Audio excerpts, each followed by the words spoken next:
여러분, 지난 시간에는 객체지향 프로그래밍 언어의 역사에 대해서 알아봤습니다.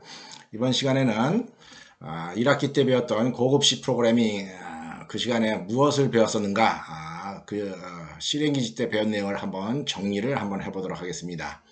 이걸 정리를 하는 이유는 뭐냐면은 C랭귀지가 C샵이랑 아무 관계가 없는 게 아니라 C샵이랑 자바랑 C++ 같은 객체지향 언어의 기본은 사실 C랭귀지가 제공을 하기 때문에 신텍스가 일치하는 부분이 상당 부분 있어요. 그래서 그런 부분이 어떤 게 일치하는가 이런 걸 한번 짚고 넘어가고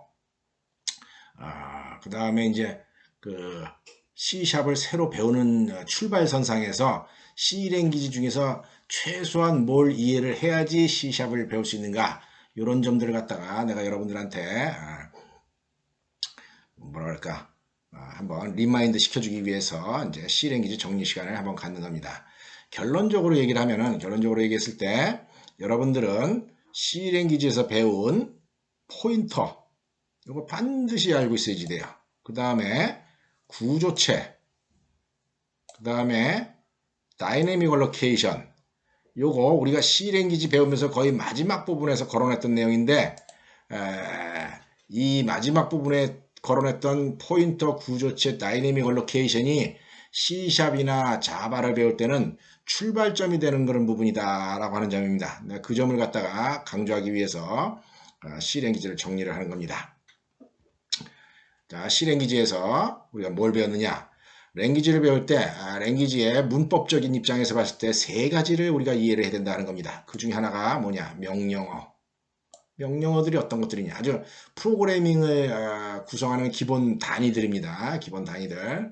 어떤 데이터에 대해서 어떤 연산을 처리하는 그런 걸 명령어다라고 얘기를 하고 명령어들에 대해서 어떤 랭귀지의 명령어들에 대해서 알아야지 된다 하는 겁니다. 그 다음에 또 어떤 랭귀지를 알 때는 데이터에 대해서 알아야 된다는 거죠. 데이터에 대해서 알아야 된다. 그래서 명령어 데이터에 대해서 알아야 되고 그 다음에 또 뭘 알아야 되느냐? 프로그램 구조에 대해서 알아야 된다는 겁니다. 프로그램 구조. 프로그램을 어떻게 조직하느냐 이런 것들이 프로그래밍 랭귀지마다 조금씩 다르거나 약간의 그 변동사항이 있어요. 그래서 크게 봤을 때 어떤 랭귀지의 명령어 사용법, 그 다음에 데이터의 종류, 그 다음에 프로그램 구조를 어떻게 만드냐 요거를 이해를 하게 되면은 그 프로그램을 다 이해를 하는 거다 하는 겁니다. 자, 그래서 C랭귀지 같은 경우에 명령어들 봅시다. 명령어들 뭐가 있었는가 한번 보겠어요. 명령어들 어사이먼트문 이거 뭐 무진장 많이 쓰는 거죠. 그죠? X는 X 플러스 1, Y는 Y 플러스 1, 뭐 X는 X 플러스 30 이런 거 할 때 쓰는 거 우리 C샵 시간에 절대 거론 안 할 겁니다. 이거 그 다음에 반복문 for문, while문, do while문 이렇게 있었죠. 그죠? 이것도 C랭귀지나 C샵의 신텍스가 똑같습니다. 그래서 이거 전혀 거론 안 할 거예요. 이것도. 대신에 반복문 중에 for each문이라고 하는 게 하나 추가된 게 있어요. 그거 하나는 내가 이제 소개를 하게 될 겁니다. 수업을 하면서 for each문. 자, 비교문, if문, if else, switch문 이런 거 있죠. 이것도 C랭귀지의 문법이랑 그 다음에 C샵의 문법이랑 전혀 다르지 않다는 똑같습니다. 그래서 이것도 우리가 안 다를 겁니다. 그 다음에 기타의 break문, continue문, goto문 goto문은 심지어 쓰지 말아야 된다 그랬습니다. goto문은 절대로 쓰면 안 되는 그런 내용이기 때문에 이거는 절대 쓰면 안 됩니다. 어쨌거나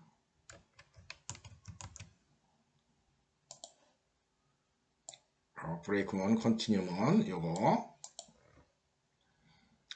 C랭귀지나 C샵이랑 똑같기 때문에 내가 거론을 안 할 거다 하는 점 이건 분명히 밝혀둡니다. 자, 고투문은 절대로 쓰면 안 되는 거다. 절대로 쓰면 안 된다. 절대 쓰면 안 되는 거야. 이렇게 지워버리겠습니다. 자, 그 다음에 함수 호출문이 있습니다. 함수 호출문. 함수 호출문은 어떻게 표시를 할까요? 녹색으로 표시를 해요. 함수 호출문은 이런 것과 똑같은 역할을 하는 존재는 있는데 이거가 똑같은 역할을 하는 존재는 있는데 요 문법이 조금 달라졌어요. 보통 객체지향 프로그램 할 때는 호출문을 메시지다 라고 하는 메시지 혹은 커맨드, 리퀘스트다 라고 얘기를 하는데 논리적으로 하는 일은 똑같습니다. 논리적으로 하는 일은 똑같은데 형식이 좀 달라졌습니다. 그 형식이 달라진 것이 또 나름대로 객체지향의 어떤 특징이기도 해요. 그래서 이 부분은 좀 달라졌기 때문에 이 부분은 우리가 새로 이해를 해야 된다 하는 점, 그거 내가 꼭 이야기를 하고 싶습니다. 그래서 결국 보면은 C랭귀지에서 배운 명령어들 중에서 거의 대부분은 같다는 거죠. C랭귀지에서 거의 대부분 같다는 거예요. 이게 대부분 같으니까 이런 얘기를 할 수가 있어요. 여러분이 어떤 교재를 잘못 사면은 그 교재에 서론에 이런 말이 있는 경우가 있습니다. 여러분들이 C랭귀지를 하나도 몰라도, C랭귀지에 대해서 아무것도 몰라도 이 교재를 읽으면은 C샵을 마스터를 할 수 있습니다. 이런 식으로 서론에다가 명시하는 그런 교재가 있는데, 그 교재를 이렇게 들춰보면은 황당하게도 무슨 설명을 하고 있냐, 어사이먼트문 설명하고, 그 다음에 반복문 설명하고, 비교문 설명하고, 브레이크문 설명하고, 이런 내용으로 꾸며져 있다는 거죠. 그러면서 그걸 마치 C샵을 가리키는 듯이 이렇게 설명을 하는 겁니다. 사실 우리가 C샵을 배운다라고 했을 때는 이런 거 배우려고 하는 건 아니다는 겁니다. 이거는 이미 여러분들이 C랭귀지에서 다 배웠다라고 가정을 하고 내가 진도를 나갈 거다 하는 겁니다. 자, 그 다음에 데이터 영역에 대해서 한번 봅시다. 데이터 영역은 크게 또 세 가지 그룹으로 구성되어 있습니다. 데이터 영역. 우리 수업 시간에 했지만은 데이터라고 하는 게 뭡니까? 이제 우리가 처리해야 될 정보를 담는 그릇 역할을 하는 거다 그랬죠. 그죠? 정보를 정보 자체에서 10, 20 이런 숫자라든지 뭐 김태균, 뭐 송순영 이런 식으로 문자열 같은 이런 내용들은 데이터 상수다라고 얘기를 하고 콘스탄트라고 얘기를 하고 그 상수를 어떤 변수에다 저장을 해야 되는데 그 변수의 역할은 그릇으로서의 역할을 한다라고 얘기를 했어요. 보통 이 변수의 그릇과 관련된 내용, 그릇과 관련된 내용, 변수에 대한 내용을 다룰 때 크게 세 가지로 나눠서 우리가 보통 이해를 해야 됩니다. 세 가지로 종류가 나눠진다는 겁니다. 그 세 가지가 나눠지는 게 하나는 타입에 의해서 나눠지고 또 하나는 메모리 얼로케이션 스킴이다 라고 하는 거에 대해서 나눠지고 또 하나는 스코프라고 하는 관점으로 나눠진다 그렇습니다. 그래서 이 세 가지 관점은 어떤 동일한 데이터 하나에 대해서 타입이 뭔가, 그 다음에 이 데이터가 또 메모리 얼로케이션이 어떻게 이루어졌는가, 또 이거의 스코프는 로컬 베리어블인가 글로벌 베리어블인가, 이런 형태로 구별이 되는 식으로 우리가 이해를 해야 된다라고 했습니다. 그래서 여기에 이제 여러 가지 종류들 크게 세 그룹으로 나눠서 세 개의 분류 중에 또 이제 분류가 나눠진다 하는 거죠. 그래서 그런 내용들을 갖다가 우리가 C랭귀지를 강의하면서 내가 쭉 거론을 했었다 하는 겁니다. 그래서 C랭귀지의 타입에 의한 분류에 의하면 크게 두 가지로 나눠진다라고 했죠. 그죠? 기본형과 파생형 이렇게 했다는 거죠. 그죠? 기본형과 파생형. 기본형은 그냥 아주 그 데이터의 최소 단위를 갖다가 기본형이다라고 얘기를 하고, 파생형은 그 기본형을 응용을 해가지고 기본형 정의에 대해서 뭐 별표를 붙인다든지 꺽쇠가루를 열고 닫는다든지 뭐 그런 식으로 일처리를 해서 좀 더 그렇게 유능한 기능을 수행할 수 있도록 그 데이터의 그 형식을 바꿔주는 경우에 이렇게 파생형이다라고 하는 게 있다 그랬습니다. 그러면서 이제 이 타입에 의한 분류를 하는 기본 원칙은 데이터가 어떤 형태로 이루어져 있는가, 보통 데이터를 저장하는 목적, 데이터를 저장하는 목적, 예를 들어서 뭐 하나, 둘, 셋, 넷 셀 수 있는 거 어디다 저장한다 그랬습니까? 정수에다 저장한다 그랬죠, 그죠? 그 다음에 예를 들어서 뭐 소수점이 필요한 거, 뭐 0.5cc, 뭐 17.8kg 이런 식으로 소수점이 필요한 경우는 실수를 저장을 해야 되고, 그 다음에 이제 키보드에 어떤 A, B, C, D 이런 글자를 저장할 때는 이제 문자형을 써야 된다라고 얘기를 했습니다, 그죠? 그 데이터 양식 세 가지, 기본형, C랭귀지랑 C++랑 똑같다 하는 겁니다. 이거 똑같으니까 크게 신경 안 써도 된다. 내가 좀 주황색으로 표현하는 거는 C랭귀지 경우랑 C# 경우랑 똑같은 경우, 100% 똑같지는 않더라도 거의 똑같은 경우는 내가 이렇게 표현한다는 겁니다. 자, 파생형 중에 배열, 사용 용도가 뭡니까? 배열의 사용 용도. 똑같은 타입의 여러 개 데이터를 갖다가 한꺼번에 모아놓기 위해서, 모아서 표현하기 위해서 사용하는 걸 배열이다, 어레이다 라고 얘기한다 그러죠. 그죠? 배열, 사용법, 목적 거의 똑같습니다. 그런데 구조라든지 어떤 메모리 얼로케이션 메커니즘은 조금 달라요.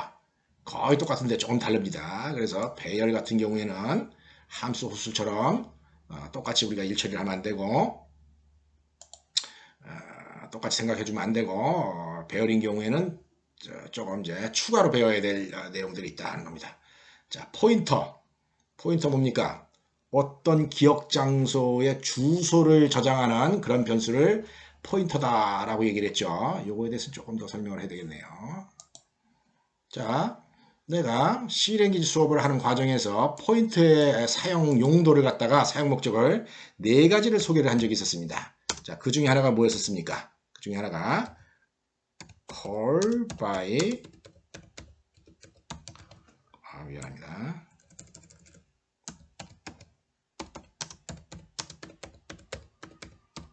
call by reference를 처리하기 위해서 포인터 변수를 써야 된다라고 얘기했죠. 그죠? 보통 함수 호출을 할 때 f, x, y 이런 식으로 호출하게 되면은 얘네들은 call by value에 의한 함수 호출이고, 이렇게 함수 호출을 갖다 왔을 때 x 값이랑 y 값이 절대로 바뀔 수가 없다 그랬죠. 그죠? 절대로 바뀔 수가 없고, 만약에 x랑 y 값이 바뀌게 하기 위해서는 함수 호출할 때 address of x, address of y 이런 식으로 보내야지 되고, address of y 이렇게 보내야 되고, 그랬을 때 이 address of x, address of y가 어떤 변수의 주소가 되죠. 그죠? 이게 어떤 변수의 주소가 되면서 이 함수를 정의할 때 이 formal parameter 타입이 다 포인터 형태로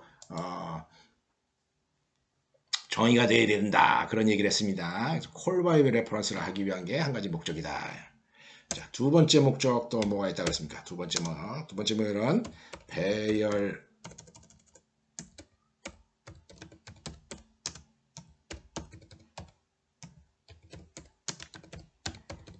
자, 배열의 인덱스와 혼용하기 위해서 그렇게 쓴다 그랬죠. 그죠? 보통 어떤 포인터 변수가 배열의 시작 위치를 가리키게 되고, 어떤 포인터 변수 P라고 하는 게 있었을 때, 자, 이런 포인터 변수가 있어가지고 이게 이제 어떤 주소를 가리킨다라고 얘기했을 때, 이렇게 포인터로 정의된 변수에 대해서는 무조건적으로 P0 혹은 P1 이런 식으로 배열처럼 사용할 수 있다라고 했습니다. 그죠? 배열의 인덱스를 갖다가 이렇게 혼용하기 위해서 이게 지금 포인터인데도 불구하고 배열처럼 써줄 수 있게 한다는 거죠. 그죠? 요거는 실적으로 어떤 의미라 그랬습니까?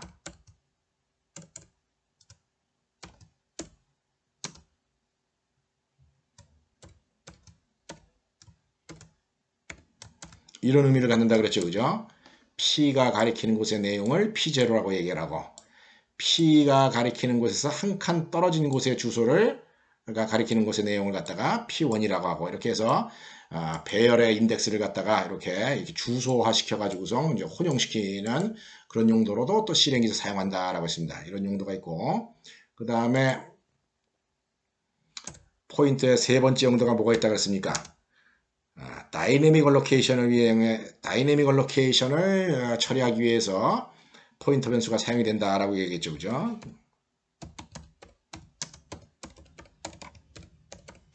다이내믹 얼로케이션. 우리가 프로그램 실행 중에 프로그램 명령어에 의해서 어떤 기억 장소, 어디에 있는 기억 장소입니까? 힙 영역에 있는 기억 장소죠. 그죠? 힙 영역에 있는 기억 장소를 이 포인터가 가리키게 하고 싶을 때, 그 실행 시에 내가 필요한 만큼의 공간을 갖다가 확보를 해서 이용하고 싶을 때, 이 포인터를 이용할 수밖에 없다 그랬습니다. 그렇게 할 수밖에 없는 이유는 힙 영역에서 할당된 기억 장소는 변수명을 붙일 수가 없기 때문에 포인터를 이용해서 간접적으로 이용할 수밖에 없게 되고, 그래서 이제 포인터를 사용할 수밖에 없다라고 얘기를 했습니다. 자, 예를 들어서 우리 옛날에 어떤 프로그램 많이 쓸 때 이렇게 해가지고 그래서 뭐 인티저를 가리키는 포인터 m allocate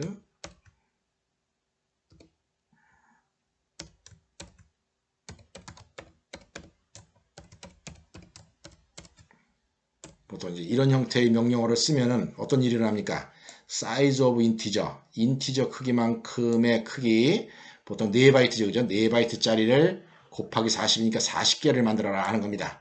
그러니까 마치 인티저 40개짜리 어레이처럼 이제 해석이 되게 되고, 그거의 시작 위치 값을 갖다가 이제 P라고 하는 포인터에 저장을 하게 되면은, 그 다음부터 이제 P0, P1, P2 이래 가지고, 이렇게 C 영역에서 다이내믹하게 할당된 그런 기억 장소에 대한 액세스를 할 수가 있다라고 얘기했습니다. 그래서 이런 용도로 사용하는 거다. 그 다음에 이제 또 하나는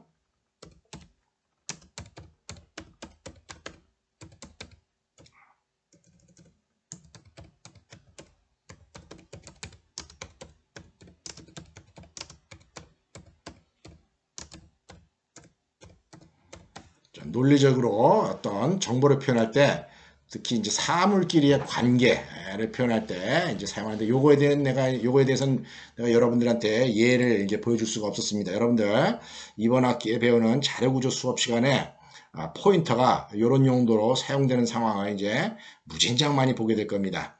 물론 이번에 이제 C# 수업을 하는 과정에서도 이런 형태의 사용 목적에 대한 예를 내가 많이 보여줄 거예요. 자, C랭귀지를 사용할 때 C랭귀지에서 뭐라는 겁니까? C랭귀지에서 이 포인터의 사용 목적이 이렇게 하나, 둘, 셋, 네 가지가 있었다는 겁니다. C샵에도 포인터가 존재합니다. 포인터 있습니다. 포인터 존재하는데 C샵에서는 더 이상 포인터라고 하는 말을 안 씁니다. 포인터라고 하는 말을 안 쓰고 포인터라고 하는 말 대신에 다른 용어로 씁니다. 무슨 용어로 쓰냐면은 레퍼런스라고 하는 용어를 씁니다. 이제 앞으로 C# 프로그램뿐만 아니라 자바 프로그래밍 하면서 이제 레퍼런스라고 하는 말을 무진장 많이 쓸 거예요. 근데 그 레퍼런스라고 하는 말을 쓸 때 여러분들이 머릿속으로 기억해야 되는 내용 하나가 뭐냐? 포인터랑 똑같은 거다라고 이해하면 됩니다. 자, 포인터랑 똑같은 얘기는 뭐냐면은 이 레퍼런스의 사용 목적은 이 변수의 기억 장소입니다. 이 변수의 다른 기억 장소의 주소를 저장하기 위한 용도로 쓰는 거다 하는 점에서 똑같은 거다라고 여러분이 이해를 하면 됩니다. 그런데 차이점이 뭐냐? 차이점이 뭐냐면은 C샵이나 자바에서 이제 앞으로 이제 포인터라는 용어를 안 씁니다. 안 쓴 대신에 레퍼런스라고 하는 용어가 똑같은 거라는 거예요. 그런데 차이점 뭐냐? 차이점은 레퍼런스는 더 이상 call by reference를 이용한 용도로는 사용하지 않습니다. C샵이랑 자바에서는 call by reference라고 하는 제도 자체가 아예 없어져 버렸어요. 절대로 call by reference를 할 수가 없습니다. 아이고, 좋아졌습니다. 그래서 단순해진 거예요.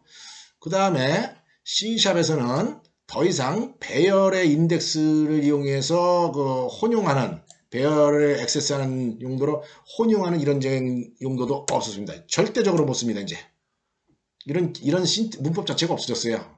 그래서 C랭귀지의 포인터 기능이 C샵에서는 굉장히 간단해졌습니다. 용어를 그래서 포인터라고 하는 용어를 안 쓰고 이제 레퍼런스라고 하는 용어를 쓴 거예요. 그리고 과거의 C랭귀지에서의 포인터는 포인터 아리스메틱이라 그래가지고 포인터에 대한 연산을 할 수가 있었어요. 그 주소값, 변수에 들어있는 주소값에다가 뭘 더하기도 하고 빼기도 하고 이렇게 하면서 자기 마음대로 이제 주소값을 막 변경시켜가면서 일처리를 할 수 있었는데 C샵에서의 레퍼런스는 주소값에 대한 연산을 절대로 할 수가 없습니다. 절대로 할 수가 없고 C샵에서의 레퍼런스는 이 두 가지 용도밖에 쓸 수가 없습니다. 메모리 얼로케이션 시에 다이내믹 얼로케이션 한 거, 희병으로 희병역에서 할당받은 기억 장소의 주소를 저장하기 위한 용도로만 사용을 하거나 혹은 논리적인 자료 구조 정보 표현을 하는 용도로만 사용을 한다 하는 점이 달라진 거다 하는 겁니다. 그 다음에 또 하나가 뭐가 달라졌냐? 정의하는 방법이 달라졌습니다.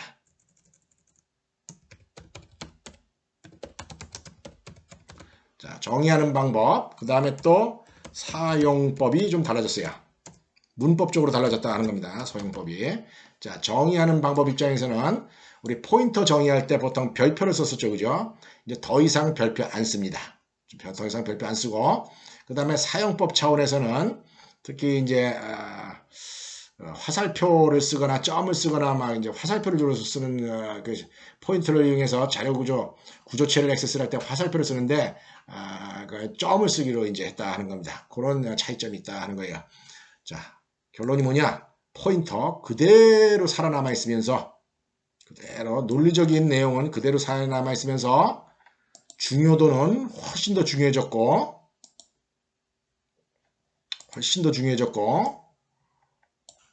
그 다음에 C랭귀지랑은 조금 생김새가 달라졌다 하는 겁니다. 조금 생김새가 달라졌다는 거예요. 그래서 내가 일부러 이렇게 강조를 하는 거니까 이 포인터 아주 핵심적으로 알고 있어야 된다. C랭귀지에서 자세하게 알고 있으면 여러분들 이제 C랭귀지에서 4가지 정도를 좀 확실하게 알고 있으면 그중에 2가지는 안 쓰고 나머지 2가지만 쓴다. 특히 이제 자료구조를 잘 표현하기 위한 그런 내용은 앞으로 봐야 될 내용이니까 여러분들은 그냥 다이내믹 얼로케이션한 용도로만 사용을 한다. 그것만 이해를 하더라도 C# 프로그래밍 배우는데 큰 도움이 될 겁니다. 그 다음에 열거형 있습니다. 열거형 있는데 이 열거형 그대로 남아 있습니다. 열거형 그대로 남아 있습니다. 사용법이 그대로 남아 있는데 대신에 이 열거형을 쓸 일은 별로 없습니다. 열거형은 별로 안 씁니다. 이제 앞으로 열거형 잘 안 쓰고 그냥 정적 데이터 멤버라고 하는 제도를 이용을 해서 남아있기는 남아있습니다. 문법적으로. 자, 함수 포인터가 논리적인 개념은 남아있는데 이런 용도로 사용하는 건 아니고 윈도우 프롬 할 때 이제 뭐 하여튼 잠깐만요. 윈도우 프로그래밍 할 때 뭐 델리케이트라고 하는 그런 뭐 이상한 델리케이트 뭐 이벤트 뭐 이런 이상한 이름으로 남아 있는데 요거는 이제 과거처럼 C랭귀지 스타일로 사용하는 법은 거의 없으니까 요거는 잊어버려도 된다 하는 겁니다. 이거는 잊어버려도 되고 자 유니온도 그대로 남아 있습니다. 유니온도 그대로 남아 있는데 문제는 뭐냐? 객체지향 프로그래밍을 하면서는 상속이라고 하는 제도를 이용하기 때문에 이 문법이 남아있기로 손이 이거 사용할 일은 절대로 없다는 겁니다. 내가 객체지향 프로그램을 한 30년 가까이 했는데 유니온 써본 적 한 번도 없습니다. 쓸 필요가 없다 하는 거죠. 그래서 이거 잊어버려도 된다는 겁니다. 그 다음에 구조체 엄청 중요합니다. 이거 구조체 내가 여기다가도 표시를 해놨죠. 구조체 이거 포인터 버금가게 중요합니다. 이거 실제 이제 객체지향 프로그래밍을 하면서 객체라고 하는 용어를 우리가 이제 빈번하게 이제 뭐 일상적으로 사용해야 됩니다. 근데 그 객체라고 하는 그 존재의 출발점이 구조체다 하는 겁니다. 구조체 아주 객체지향 프로그램에서 핵심적인 내용으로 사용이 되면서 아주 일상화되어 있는 그런 프로그래밍 기술이기 때문에 여러분들 우리가 C랭귀지에서 마지막 배운 내용이긴 하지만 얘가 이제 객체지향 프로그래밍의 출발점이 된다는 거죠. 이거는 물론 C#뿐만 아니라 자바 프로그래밍 할 때도 이제 객체지향 프로그래밍 할 때 출발점이 된다는 거예요. 그래서 이 포인터랑 구조체 이거 엄청나게 중요하니까 반드시 여러분들 이 진지하게 수업 내용 들어가기 전에 C랭귀지 빨리 복습하면서 확실하게 이해를 하기 바랍니다. 자, 그 다음에 데이터를 구별하는 데 있어서 타입에 의한 구별에 의해서 이렇게 여러 가지 종류의 타입들에 대한 설명을 내가 C랭귀지 수업 시간에 한 바가 있습니다.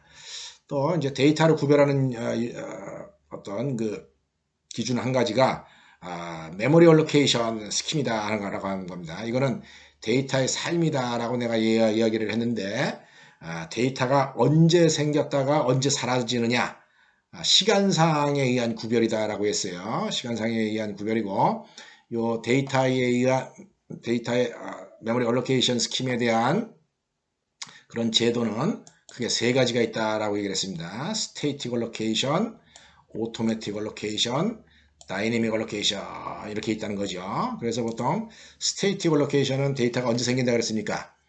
스태틱 얼로케이션은 데이터가 프로그램이 시작할 때 생겼다가 프로그램이 종료할 때 없어지는 그런 데이터를 갖다가 스태틱 얼로케이션이다 라고 이런다 그랬죠. 스태틱 베리어블이다 라고 이런다 그랬어요. 오토매틱 얼로케이션은 어떤 변수입니까? 예, 그렇습니다. 함수에 입장할 때 기억 장소가 생겼다가 함수에서 리턴할 때 저절로 사라지는 그런 변수들, 그런 변수들을 오토매틱 베리어블이다 라고 얘기를 했고, 그런 것들은 오토매틱 얼로케이션으로 기억 장소가 할당된다 라고 얘기를 한다 라고 그랬습니다. 다이내믹 얼로케이션은 어떻게 된다 그랬어요? 아까도 살짝 포인트에 대한 얘기를 했을 때 이야기를 했지만은 mallocate라고 하는 함수를 호출했을 때 10이라고 하는 기억 장소 영역에서 기억 장소 할당이 되고 10에서 할당되고, 그 다음에 또 함수 중에 free라고 하는 함수를 써가지고 호출을 하게 되면은 그냥 운영체제에게 이제 그 기억 장소 할당됐던 기억 장소가 돌아간다라고 이야기를 했었습니다. 이 제도 세 가지는 똑같이 객체지향에도 남아 있습니다. 객체지향에도 똑같이 남아 있는데 C랭귀지에서는 주로 사람들이 프로그래밍 할 때 오토매틱 얼로케이션을 이용해서 프로그래밍을 많이 해요. 그런데 이제 객체지향 프로그래밍을 하게 되면서는 다이내믹 얼로케이션이 무진장 많이 사용이 된다. C랭귀지에서는 다이내믹 얼로케이션을 별로 사용을 안 하는데 객체지향 프로그램에서는 엄청나게 다이내믹 얼로케이션이 많이 사용된다라고 하는 점을 여러분이 꼭 기억을 해야 된다는 겁니다. 그래서 내가 구지역이 어떻게 했습니까? 포인터, 구조체, 다이내믹 얼로케이션이 객체지향 프로그래밍을 처음 배우면서 출발하는 데 있어가지고 기초가 되는 가장 중요한 내용들이고, 내가 이 내용들 다시 설명 안 한다는 겁니다. 다시 설명 안 하기 때문에 여러분들이 이걸 이미 알고 있다라고 하는 전제 조건을 가지고 프로그래밍을 하니까 설명을 할 거니까 여러분들 반드시 복습을 하기 바랍니다. 내가 지금 이 클래스에서 공개한 16주차, 우리 앞으로 이제 그걸 부록이라고 합시다. C랭귀지 부록에 이런 부분들이 주로 뒤에 있으니까 뒷부분에 좀 시간이 있는 사람들은 좀 앞에서부터 쫙 읽어보고, 특히 전역한 학생들은 그 C랭귀지 내용을 처음부터 끝까지 밤새고 빨리빨리 보도록 하고, 기억이 가물가물한 사람들은 주로 뒷부분에서 이제 포인터, 구조체, 이미 이제 이 앞부분에 있는 내용들 다 안다라고 하는 전제 조건 하에 빨리 그걸 갖다가 확인해보고 기억을 되살려서 객체지향 프로그래밍 공부를 할 준비를 하기 바랍니다. 내가 그동안 이렇게 교육해본 결과에 의하면은 이거 세 가지 모르는 상태에서 백날 수업 들어봐야 아무 소용없고, 내가 보통 그 C샵이랑 자바 수업을 하면 또 중간고사, 기말고사 빵점짜리들 뭐 한 반토막 정도 나는데, 그 반토막들 진짜 구제불능입니다. 뭐 물론 이제 그 학생들이 뭐 IT를 전공해서 먹고 살려고 이제 마음을 안 먹고 있는 학생들인 경우에는 뭐 큰 문제는 안 돼요. 근데 뭐 꿈은 그냥 IT 업체에서 뭐 프로그래머로 먹고 살겠다라고 생각을 하면서 이런 거 기억 못하면서 이런 거 활용할 줄 모르면서 수업 들어봐야 아무 소용 없으니까 빨리 가서 복습을 해가지고 이것들 이해하기 바랍니다. 그 다음에 변수의 이름이 영향을 미치는 공간적인 범위를 구별하는 차원에서 스코프라고 하는 설명들을 내가 수업 시간에 한 적이 있었을 겁니다. 이 스코프, C랭귀지에서 로컬 베리어블, 그 다음에 글로벌 베리어블 이런 말 썼는데 이제 이런 말 안 씁니다. 이런 말은 거의 사라졌다라고 여러분은 이해를 하면 됩니다. 자, 왜 그러냐? 앞으로 우리가 변수를 정할 때는 C샵이나 자바 프로그램에서 변수를 정할 때는 전역 변수를 정할 수 있는 방법이 절대로 존재하지 않습니다. 전역 변수라고 하는 게 존재하지 않아요. 모든 변수를 정의를 할 때는 반드시 클래스라고 하는 어떤 틀 안에다가만 정의를 해야 됩니다.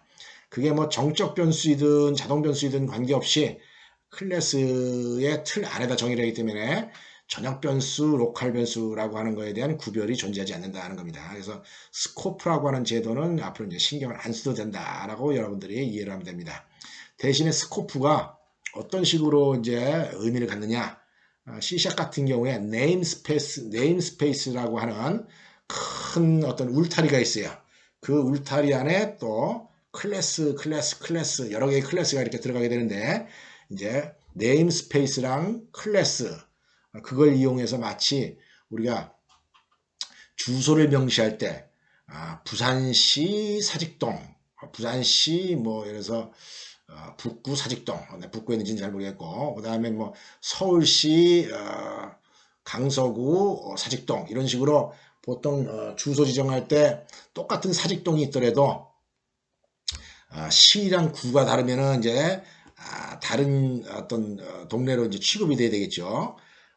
스코프가 그런 용도로는 사용이 됩니다. 이제 특정 네임스페이스 안에 있는 특정 클래스 안에 있는 어떤 요소를 언급하는 용도로 사용할 때, 그 구별할 때 그런 어떤 지역별 스코프를 구별하는 방법은 존재를 하지만은 C랭귀지에서처럼 글로벌 변수 이런 거는 이제 앞으로 존재하지 않는다 하는 겁니다. 그런 내용들이 변수랑 관련되는 데이터랑 관련되는 그런 내용이었다는 겁니다. 그래서 이제 우리가 C랭귀지에서 명령어들, 데이터의 어떤 특징 이런 것들을 공부를 한 적이 있다는 거죠. 프로그램 구조는 여러분들 프로그램 구조는 C 프로그램 짜고 나면은 결국은 두 가지밖에 없어요. 뭐밖에 없습니까? 함수랑 구조체 큰 덩어리로 볼 수 있는 게 물론 이제 전역 변수라든지 뭐 유니언 뭐 잡다한 게 있는데 매크로 이런 게 있는데 그거 빼고 중요한 건 함수랑 구조체 두 덩어리로 돼 있다는 거죠. 그런데 객체 지향 프로그래밍에서는 이제 얘네들을 묶어서 이거를 한 덩어리로 묶어서 클래스라고 하는 존재를 만들어서 프로그램 구조를 만들어줍니다. 그런 점이 많이 달라지는 거다 하는 겁니다. 어쨌거나 이번 시간에는 대충 C랭귀지에서 우리가 무엇을 배웠었는가 하는 거, 그래서 C랭귀지에서 배운 건데 C샵이랑 똑같은 것들, 이런 것들 똑같은 거니까 반드시 알아야 되는 거고, 또 약간 이제 달라지는 것들, 그 다음에 또 아주 중요한 것들, 이런 것들이 뭔가 하는 거를 내가 한번 정리를 해봤습니다. 자, 내가 부록 C랭귀지 부록 동영상에 보면은 그 목차들이